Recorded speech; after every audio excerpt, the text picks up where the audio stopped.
Hey everyone, and welcome to Amateur Astronomy and Stormchasing. I'm Garrett and this is Lily. And today I'm going to show you what gear I'm using to begin this adventure with. Before we get started, I ask that if you enjoy what you see, be sure to subscribe because every subscription makes me want to push that much harder. I know content is sparse right now, but I'm working on keeping an upload schedule of one video every weekend along with the time lapse here and there. We'll start with my Canon Rebel T5i, which I picked up new about 2 months ago. Before buying this, I was really leaning towards the Canon T7i, which is basically the newest version of this camera. The T7i shoots in 1080 at 60 frames a second, where the T5i will only do 30 frames a second. The T7i also has the dual pixel autofocus system, which seems to be the best autofocus on the market right now. Other than that, these cameras are more or less identical. But I didn't want to break the bank and decided the T5i would be the better buy. It's a little older, but still seems to be a very popular choice. I've also read the T7i seems to have issues with long exposure astrophotography, possibly due to the dual pixel autofocus mechanic, while the T5i seems to work great. So far, I love it. The video looks good and the autofocus seems to work fine for me. I'm still learning how to use it and learning all about photography and filmmaking in general.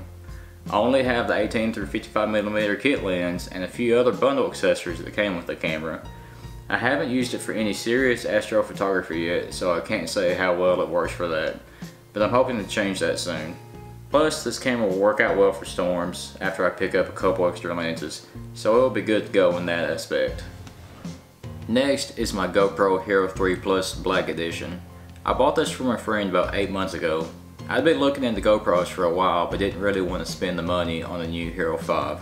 Especially since it's mainly going to be used to learn time lapses and be used as an auxiliary camera to my main camera. Then this deal came along and I couldn't pass it up. It came with a few extra batteries, cases, and other hardware. Considering its age, it shoots fantastic video that goes all the way up to 4K. 4K only shoots in 15 frames a second, so it's more or less useless. But 1080 goes at 60 frames a second, and 720 goes all the way to 120 frames a second, which is pretty cool for slow motion. Considering everything I've learned with this thing, it's been one of the best purchases I've ever made.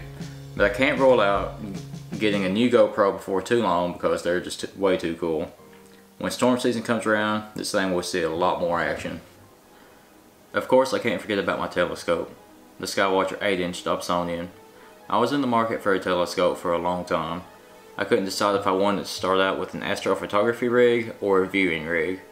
I went with the Skywatcher because the only other telescope I had ever owned was a 30-year-old department store telescope. It seemed like the right choice so I could learn more about the night sky by seeing it rather than jumping in and being head over heels in an astrophotography rig. I almost went with the Celestron Advanced VX mount with the 6-inch Newtonian setup, but decided against it. I saved myself a lot of money and thought it would be better to build an imaging rig from the ground up. So far, I'm very pleased with the scope.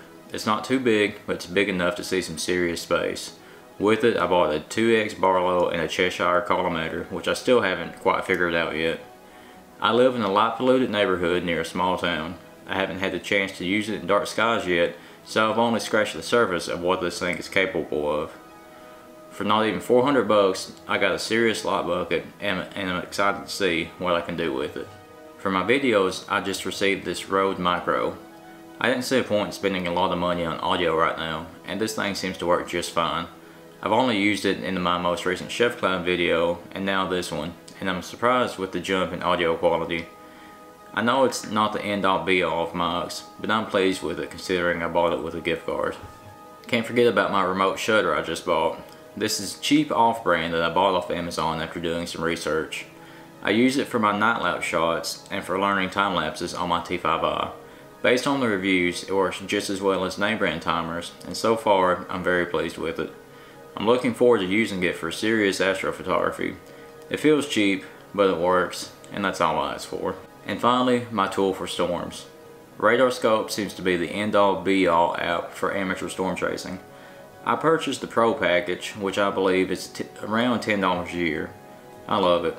It's user-friendly and shows so much data at whatever it is you're looking at. For the basic Pro package, it's unbeatable. And I have yet to see a radar app that comes close to this one's performance. And that's pretty much all of my gear so far.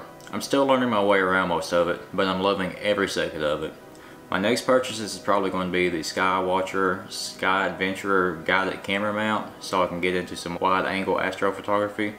And I'm also looking at the Rokinon 14mm f2.8 lens, so I can get some good wide angle shots on storm clouds whenever that season comes around. I'm really looking forward to what's to come. So as always, thank you for watching. Be sure to subscribe, and I hope you enjoy.